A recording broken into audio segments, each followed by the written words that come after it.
anak-anak, Assalamualaikum warahmatullahi wabarakatuh. Selamat pagi semuanya. Apa kabarnya hari ini? Masih semangat ya belajarnya hari ini? Nah, sebelum belajar, marilah kita bersama-sama berdoa. Berdoa menurut agama dan kepercayaan masing-masing. Berdoa dimulai. Berdoa selesai. Hari ini kita akan belajar materi kelas 6 tema 7, subtema 2 pembelajaran 2 mengenai pemimpin idolaku.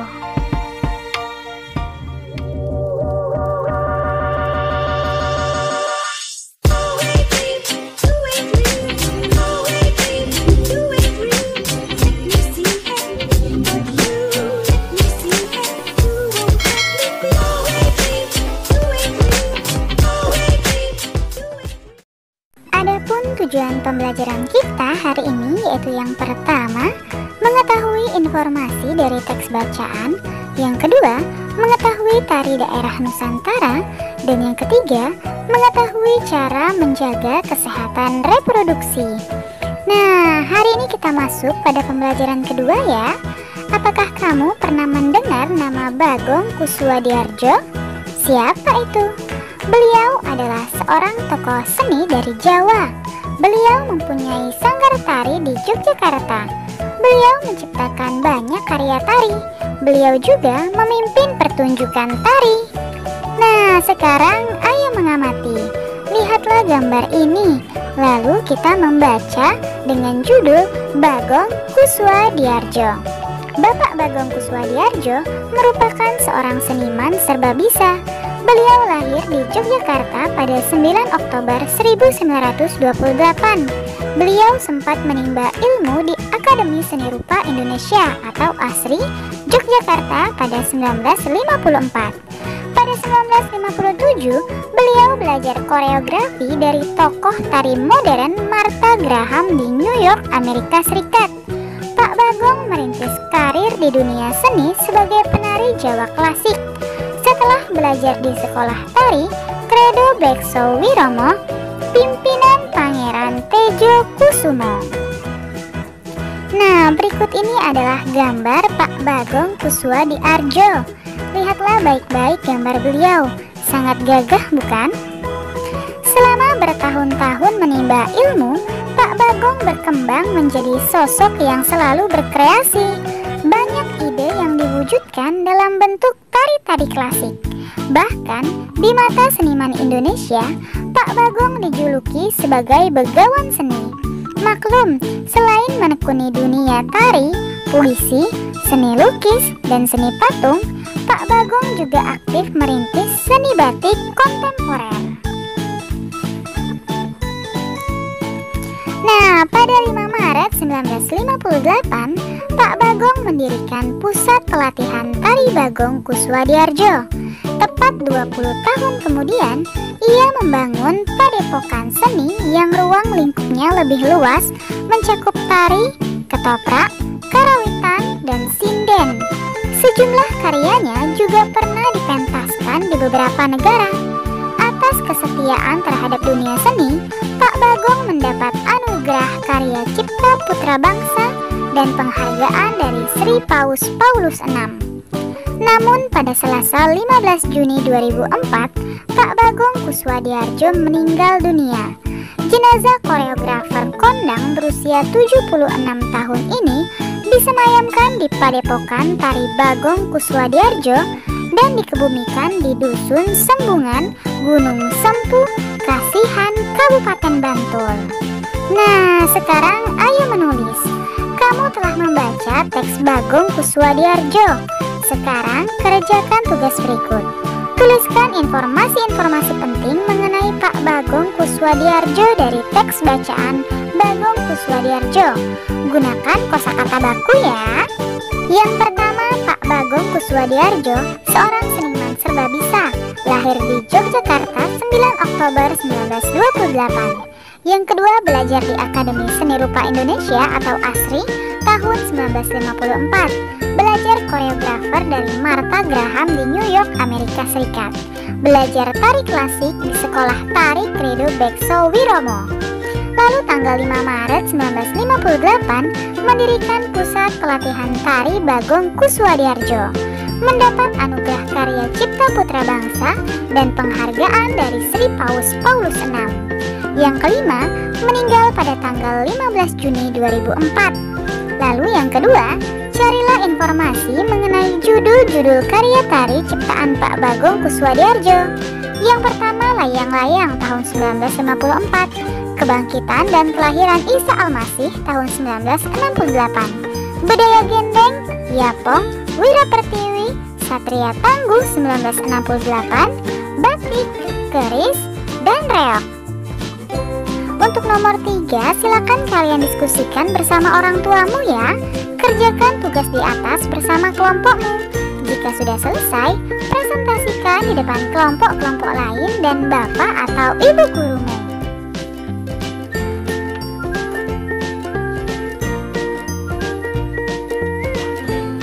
Bapak Bagong merupakan seorang tokoh tari daerah. Tari daerah dapat ditarikan secara tunggal, berpasangan, atau kelompok. Berikut contoh-contoh tari daerah yang ditarikan secara berpasangan.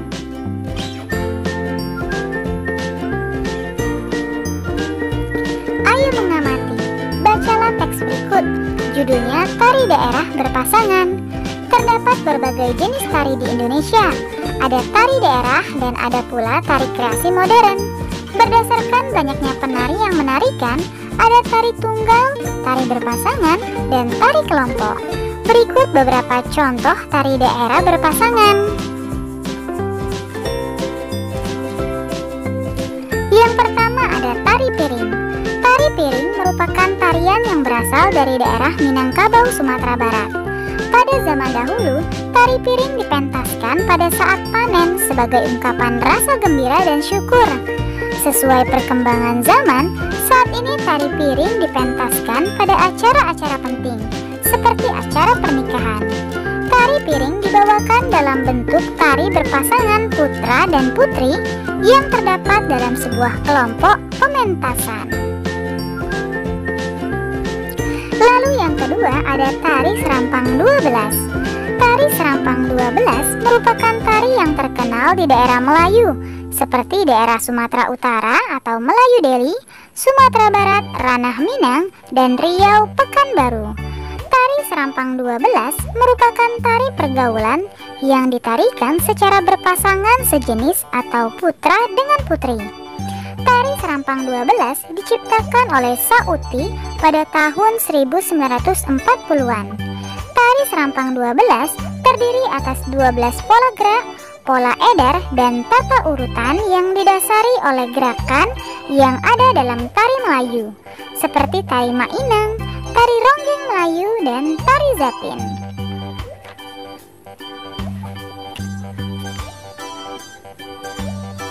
Lalu yang ketiga ada tari payung.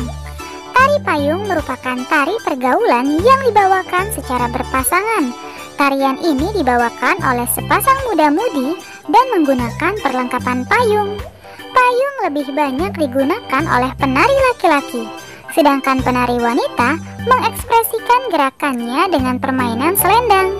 Busana penari pria berupa satu setel baju kecak musang, kain saping, dan tanda atau songkok.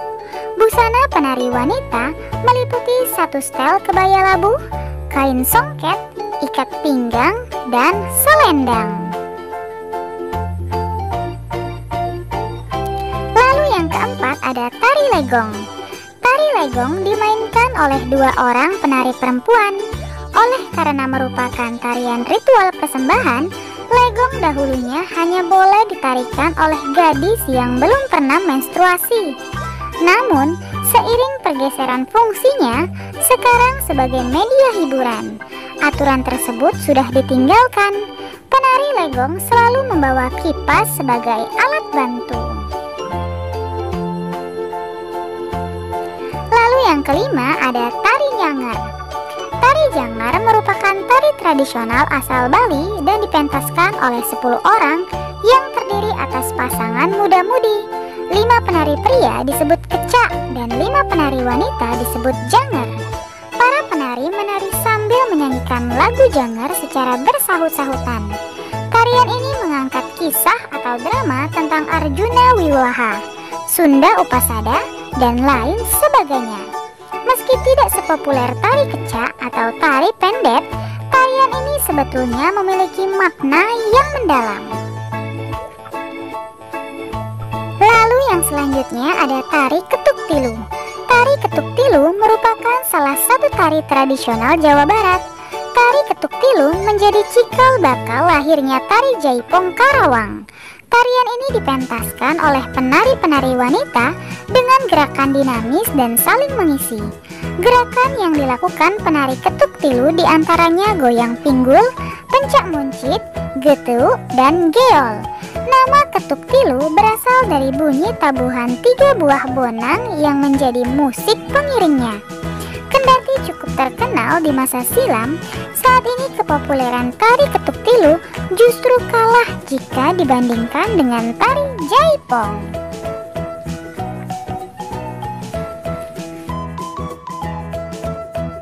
Lalu yang selanjutnya ada tari Bambangan Cakil. Bambangan Cakil merupakan tarian klasik yang terdapat di Jawa Tengah. Tari Bambangan Cakil menceritakan adegan perang seorang ksatria melawan raksasa. Ksatria tersebut bernama Janaka yang bersifat halus dan lemah lembut sebagai lambang kebaikan. Sebaliknya, raksasa bernama Cakil menggambarkan tokoh berkarakter kasar, sombong, dan beringas yang melambangkan kejahatan. Makna yang terkandung dalam tarian Bambangan Cakil ialah bahwa segala bentuk kejahatan dan keangkarumurkaan pasti akan kalah dengan kebaikan. Lalu yang selanjutnya ada tari Zapin. Tari Zapin adalah sebuah tari tradisional yang berasal dari Riau. Tari ini syarat dengan nuansa keislaman, hasil dari proses akulturasi budaya Melayu dan budaya Islam di masa silam. Yang kesembilan ada tari gandrung. Tari gandrung adalah salah satu jenis tari tradisional khas yang berasal dari Kabupaten Banyuwangi, Jawa Timur. Dalam pementasannya, tarian ini didukung berbagai unsur, yaitu penari, pemusik, alat musik, nyanyian, dan gerak tari. Tari gandrung dilakukan dalam bentuk berpasangan antara perempuan dan laki-laki. Penari perempuan sebagai penari gandrung dan penari laki-laki dikenal sebagai paja. Musik pengiring tari gandrung antara lain kempul atau gong, klunting, biola, kendang, dan ketuk. Tari gandrung dipentaskan sebagai perwujudan rasa syukur masyarakat setiap kali setelah panen. Pementasan tari gandrung diselenggarakan sebagai bentuk kegembiraan dan hiburan. Tari gandrung ini akhirnya menjadi ciri khas seni tari Banyuwangi, sehingga menjadi maskot kota Kabupaten Banyuwangi. Yang ke-10 ada tari golek menak. Tari golek menak adalah tari klasik yang lahir dari Keraton Yogyakarta. Tarian golek menak diciptakan oleh Sri Sultan Hamengkubuwono IX dan pertama kali dipentaskan pada sekitar tahun 1941. Tarian ini juga dikenal dengan sebutan tari beksa golek menak atau beksan menak. Ide gagasan penciptaan tari golek menak berasal dari pertunjukan wayang golek. Nah, sekarang ayo mencoba. Lihatlah sebuah video tari daerah berpasangan. Perhatikan gerakan dan pola lantai penari dalam menyajikan tarian. Tirukan 5 gerakan dari tarian tersebut. Berlatihlah melakukan gerakan-gerakan tari tersebut hingga mahir. Gerak tari berpasangan dapat dilakukan antara laki-laki dan perempuan, perempuan dan perempuan, atau laki-laki dan laki-laki. Namun dalam pelaksanaannya, tidak selalu hanya 2 orang penari yang menarikan dalam pementasannya. Tari Tarian dapat ditarikan oleh beberapa pasang penari sekaligus. Peran tiap penari berbeda-beda, tetapi masing-masing penari berperan serta untuk menghasilkan sajian tari yang terlihat indah dan harmonis. Tarian yang panjang dan gerak tari yang bersemangat dapat menyebabkan penari berkeringat banyak. Iya, betul. Oleh karena itu, para penari sangat memperhatikan kebersihan badannya. Kita juga harus menjaga kebersihan badan, bukan? Remaja yang sedang dalam masa pubertas biasanya banyak beraktivitas. Kelenjar keringat dan kelenjar minyak juga lebih aktif akibat pengaruh hormon. Apabila kamu tidak memperhatikan kebersihan badan dan pakaian, tentu akan menimbulkan masalah bagi kesehatan dan dalam pergaulan bersama teman. Sekarang ayo berdiskusi. Bersama kelompokmu, diskusikan cara-cara menjaga kesehatan reproduksi pada masa pubertas. Kalian dapat mencari informasi dari buku atau menanyakan kepada bapak atau ibu guru. Jika membuka internet, mintalah untuk didampingi bapak atau ibu guru. Buatlah kelompok anak-anak perempuan terpisah dari anak laki-laki. Tuliskan hasil diskusimu, lalu diskusikan dengan kelompok-kelompok lain ya. Nah, sepertinya kalian harus membuatnya dalam kotak berikut ini. Yang pertama, bagi perempuan, sesudah buang air kecil, membersihkan alat kelamin sebaiknya dari arah depan menuju belakang, agar kuman pada anus tidak masuk ke dalam organ reproduksi. Yang kedua, laki-laki dianjurkan untuk disunat agar menurunkan resiko kanker penis. Yang ketiga, pakai handuk yang lembut, bersih, dan tidak berbau atau lembab. Memakai celana dalam dengan bahan mudah menyerap keringat. Pakaian dalam diganti minimal 2 kali dalam sehari. Hindari bertukar pakaian dalam dan handuk dengan orang lain ya.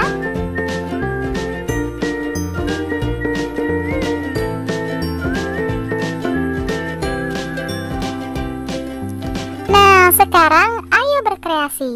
Coba buatlah rencana karya berisi cara menjaga kesehatan reproduksi pada masa pubertas. Kerjakan bersama kelompokmu. Kamu dapat membuat poster atau buklet sederhana. Tuliskan rencana karya yang akan kamu buat dalam bentuk seperti berikut ini. Rencana karya. Jenis karyanya yaitu poster. Nah, dapat kalian tulis ya. Bahan dan alat yang dibutuhkan. Yang pertama, kertas karton, spidol, pensil, penghapus, dan cat kertas. Untuk isi dalam karya, silakan kalian diskusikan bersama orang tuamu. Lalu tulislah di bukumu masing-masing ya.